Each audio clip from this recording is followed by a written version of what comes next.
як лаҳзаи кӯдакӣ бо орзу ва умед пур аст. айёме ки ҳар як инсон дар замираш орзуҳои гуногун мепарварад. барои Фотима Бектошева низ варзиш аз овони кӯдакӣ ба як ҷузъи муҳими зиндагӣ ва орзу табдил ёфтааст. ӯ ҳанӯз аз хурдсолӣ ба гимнастика шавқу рағбати зиёд пайдо намуда, тӯли 6 сол ба ин намуди варзиш машғул шуд. машқу тамринҳои пайваста дар ӯ чолокӣ, устуворӣ ва иродаи қавиро ташаккул доданд.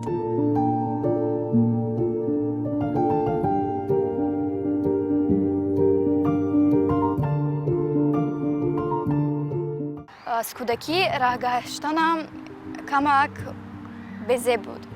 вақте ки якум бор ман ба гимнастика рафтам, муаллимам машқҳои амалӣ медод. мегуфт ки пуштатро фақат рост гир, почаатро рост мон.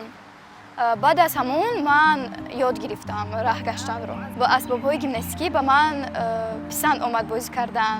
баъд ҳамхел шуд ки баъд аз муддати чанд вақт ман ба мусобиқаҳо иштирок кардам. якум мусобиқаам чемпионати шаҳрӣ буд. дар он ҷо ман ҷои дуюмро гирифтам, вале на он қадар роҳ афтода будам. баъд аз он ман ба бохта рафта ҷои аввалро гирифтам. вақте ки Фотима 5 сола буд, дар бохча ду духтараки нав омаданд. онҳо ба гимнастикаи бадӣ машғул буданд. онҳо ҳамаи духтарои гурӯҳа ба машқҳои гимнастикӣ нишон дода ёд додагӣ буданд. баъд ин бисёр завқ карда моя илтимос кард ки мана ба гимнастика баритон. баъд дадаш ба гимнастика пеши Тамара Владимировна бурданд. дар он ҷо бисёр бо завқу бо муҳаббату чи он машқ кардана сар кардак. 6 сол дар гимнастика бадӣ машқ мекардак. мусобиқаҳои шаҳрӣ, дар мусобиқаҳои ҷумҳуриявӣ ҷойҳои намунаро мегирифт. якум маротиба дар гимнастики бадии рафта онҷа бо мураббӣ ҳамон вақта шодравон Татьяна пешашон бурдем ва дар ҳамонҷа кас қабул карданд ва аз 5 солагӣ бо 11 солагӣ дар гимнастикаи бадии машқ карданд, тамрин карданд. дар ёд дорам ду духтар буд дар бохча. онҳо нав омадагӣ буданд. ба мо нишон доданд, чӣ хел машқҳои хушрӯ нишон медоданд. баъд инаш Фотима завқаш омад, ба назди Тамара Владимировна омад ва ба ӯ хеле машқ писанд омад. ӯ хеле рақсҳои зебо мекард, ба гимнастикаи бадеӣ машғул шуд. Мы сначала в гимнастике тренировались, в детстве еще, во втором, может, в первом классе мы были. Мы с ней вместе тренировались, я 4 года с ним была, она еще 2 года после меня. Она очень хорошо тренировалась, такой, хорошо выступали мы вместе на соревнованиях. пас аз 6 соли тамрин дар риштаи гимнастика, Фотима муддати 1 сол аз варзиш дур монд. аммо муҳаббат ба варзиш нагузошт ки ӯ барои ҳамеша аз майдони тамрин канор равад. бо маслиҳат ва дастгирии наздикон, Фотима ин бор роҳи худро дар намуди дигари варзиш, теквандо ИТФ идома дод. таҷрибаи чандинсолаи ӯ дар гимнастика боис гардид ки ба муҳити нави варзишӣ зуд мутобиқ шавад. чолокӣ, чандирии бадан ва омодагии ҷисмонӣ ба ӯ имкон доданд ки усулҳои теквандоро дар муддати кӯтоҳ аз худ намояд. баъди 6 соли гимнастика рафтам, баъди ки тренерашон аз олам гузаштанд ва 1 сол худашро гум карду, зиғ гашту, аз варзиш дур шуд, ҳам табашон дигар гуна буд. баъд як рӯз апаш ба Меҳрангез шинос мешавад, мебиёд хона, мегӯяд ки ман як духтарақа шинос шудам, вай раби теквандо, кикбоксинг будааст, биёйтон Фотима ҳамунҷа тим раваду бо ранги гимнастика бурим, бо ба худ ояду, бо пеш раваду. баъд ҳамин хел апаш пеши Меҳрангез бурдаку ҳамин зали теквандо. ҳамин хел баъд бо Меҳрангезам мақбул шуд Фотима ба فاطمه هم به میرانگیز مقبول شد دیگه هم خیکده این تکواندو رو سخت قپید و همین روی ورزش تکواندو قطعی بسیار مشغول شد. بعد از وفات معلمم من نه آنقدر میخواستم به دیگر ورزش رفتن، به دیگر معلمه ها رفتن. بعد 1 سال اپم معلمم رو در کوه شناس شدن. در همانجا اپم گفت که انم خیلی من خواهر دارم، ورزش رو خیلی دوست می‌دارد. معلمه مهرانگیز علیوه گفتن که بیارید من میبینم دختر رو شناس میشوم. بعد از 1 روز من رفتم با پدرم. معلمه خیلی به من مشغول شد.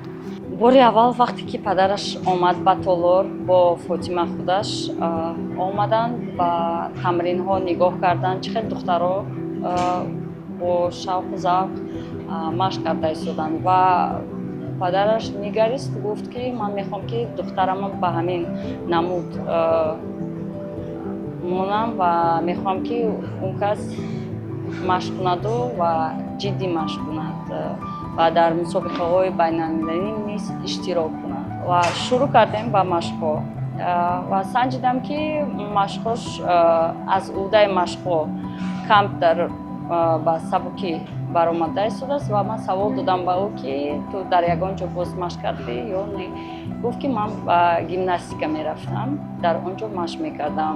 Я в тэквондо пришла, и потом после этого мы еще здесь встретились.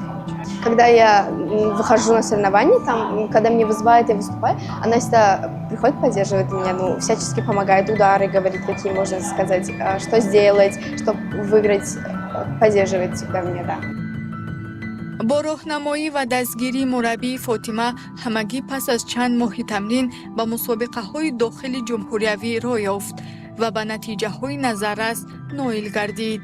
موفقیت های نخستین برای ورزشگر جوان آغاز راه نو بودند. مهنت پیوسته و نتیجه های خوب در مسابقه های جمهوریوی راه را برای حضور او در میدان های بین المللی باز نمودند.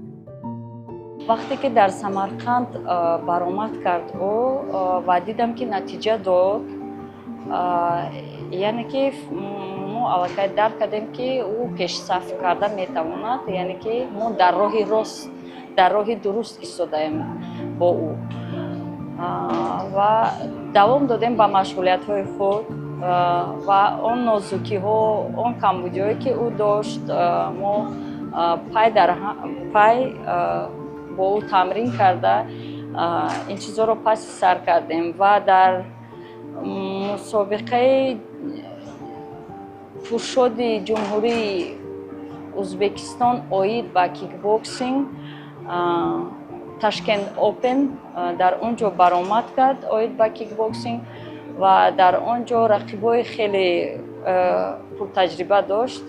در اونجا توانست جای سزاوار اول گردد. یکم بار بیرون از جمهوری در شهر سمرقند اشتراک کرد. در اونجا تیلی دویم جای گرفت و سپارینگ سوم جای گرفت. خیلی خرسند اومدن. سال 2024 فاطمه در مسابقه‌ای که در جمهوری ازبکستان برگزار گردید اشتراک نموده سزاوار جای دوم شد. این دستاورد به او نیرو و باوری بیشتر بخشید. همگی پس از 2 ماه او بار دیگر به میدان رقابت بین المللی برآمد. این نوبت در شهر سمرقند در جام جهان نمایندگان 41 دولت جهان برای پیروزی تلاش می‌کردند. در میان رقابت شدید فاطمه توانست مهارت خود را نشان دهد و سزاوار جای سوم گردید.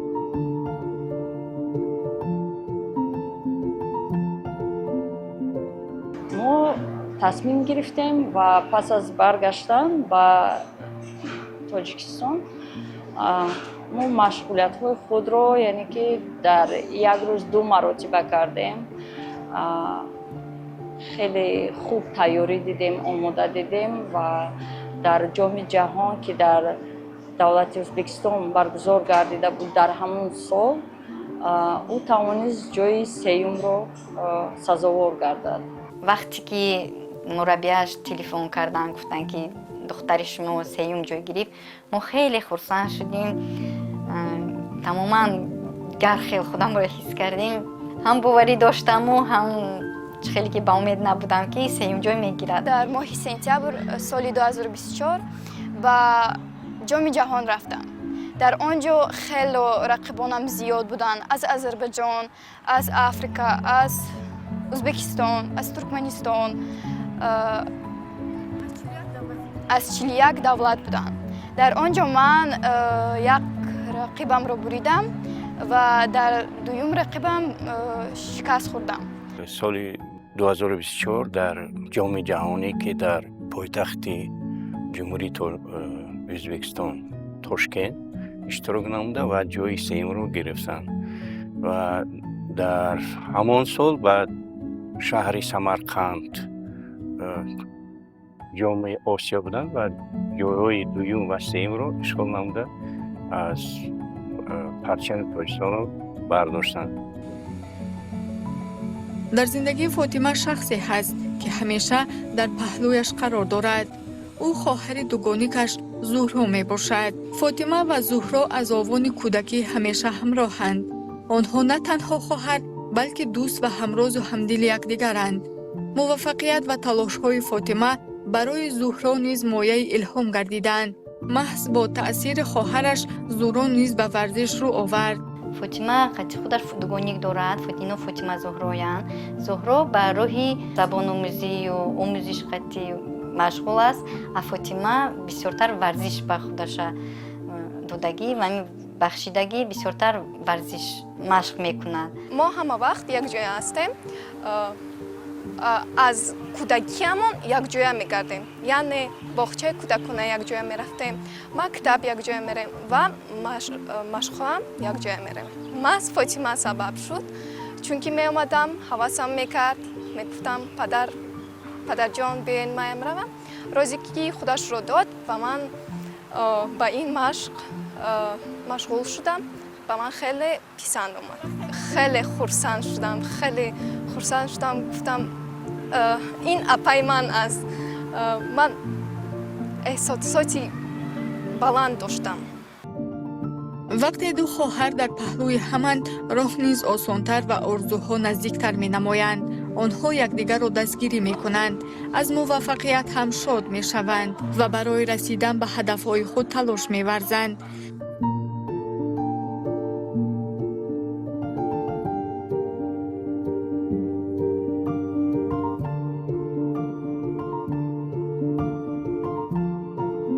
ман тӯли як моҳ ба машқи тейквондо машғул ҳастам. баъд аз дарсҳои иловагиам ба назди апаам меомадам ва машқҳои дигаронро медидам, хусусан апаамро медидам. хеле хостам ки ба ин намуди машқ машғул шавам. фикри худро ба падарам баён кардам. ӯ розӣ шуд ки ман ба ин машқ машғул шавам. он машқҳое ки ба ӯ мураббияш ёд медод ва ман нишон медод. хеле мехост ки аз он духтарое ки аз ӯ болотар ҳастанд, хеле мехост ки чун ваё шавад ва ба фикрам ки ӯ хостагии худашро кард. зиндагии Фотима танҳо аз толори варзиш ва мусобиқаҳо иборат нест. дар хона ӯ духтари ғамхор ва дастёри модар аст. дар баробари машқу тамринҳои пайваста ва омодагӣ ба мусобиқаҳо, Фотима кӯшиш мекунад дар корҳои рӯзгор ба модар ёрӣ расонад ва бо меҳру муҳаббат нисбат ба падару модар масъулияти худро ҳамчун фарзанд иҷро намояд. зеро пушти ҳар як муваффақияти варзишгар дастгирии оила, дуои падару модар ва муҳити гарми хонадон қарор дорад. падару модарам хело дастгирияшон бисёр аст. асад зиёд модарам дастгирӣ мекунад. фақат мегӯяд духтарам роҳ афтода нашав, ба машқ рав, ҳар рӯз дав. падарам бошад, падарам ҳам дастгирӣ мекунад. фақат дар хона бо падарам мо машқ мекунем. саҳариё як хел вақтҳо бо падарам медавем. падарам ҳам бо бокс мерафтак. аз ҳамин ҷиҳат падарам ҳамаи ҳамин техникаро медонад. در خانه هم در زال هم بسیار تمرین وقت تمرین میکردن مشق میکردن که یک مقصد گذاشته بودی جای نمایان را گیرم در همون جام جهانی در جام بین المللی و مقصدش هست که جام جهانی اشتراک نموده و بگیم که جای اول گرفتنی است. من میدونم که شوق و حواس زیاده دارد و بنابر همین سبب است که میتواند پیشروی خود را باز سایقل دهد و در عرصه بین المللی یعنی جایهای بلند را سزاوار گردد. امروز فاطمه بکتاشова در آغاز راه بزرگ ورزشی قرار دارد.